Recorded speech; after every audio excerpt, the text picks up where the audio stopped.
passes more funding, this latest package could be it.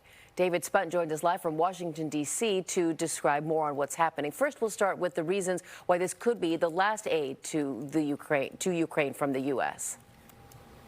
Hey, Garcia, good morning. Good to be with you. Well, the State Department just announced that the government will provide up to $250 million in arms and equipment to Ukraine. The United States has given Ukraine billions of dollars. To your question, this may be the end of the line for Ukraine if Congress cannot come to some sort of agreement. The White House wants some $75 billion to Ukraine to help Ukraine, but it's tied in with funding for Israel, also funding for our problems here in this country at the southern border.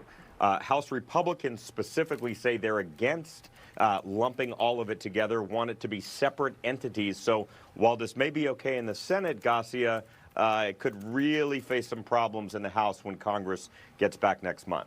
How many times has the U.S. given aid to Ukraine since the war began? It's been definitely several handfuls. I'd say close to a dozen. I don't have the specific number, but it's been in the billions of dollars. This most recent amount would be about $75 billion, and that's just from this latest funding request. The $250 million that I mentioned earlier, that's part of that $75 billion that the government wants to give, that the Biden administration wants to give Ukraine. I remember back before the war started, many experts said if it happens, it'll likely be a very short war. We're coming up on 2 years since Russia invaded Ukraine. I imagine lawmakers and the American public have feelings about that.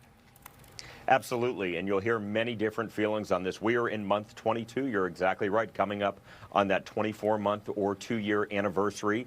President Zelensky was here at our Fox studios a couple of weeks ago speaking with my colleague Brett Baer.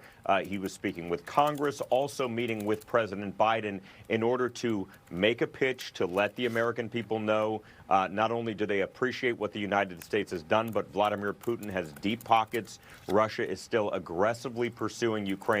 And really just to keep the message out there, because right now the United States is definitely engulfed with helping Israel and keeping Israel away from the terrorists in Hamas, and which just happened on October 7th, and also what's going on at our southern border, an entirely different situation. So right now we have many, many different irons in the fire, and Ukraine just wants to make sure that they stay somewhat in the headlines. David Spunt, live in D.C. this morning. Thank you.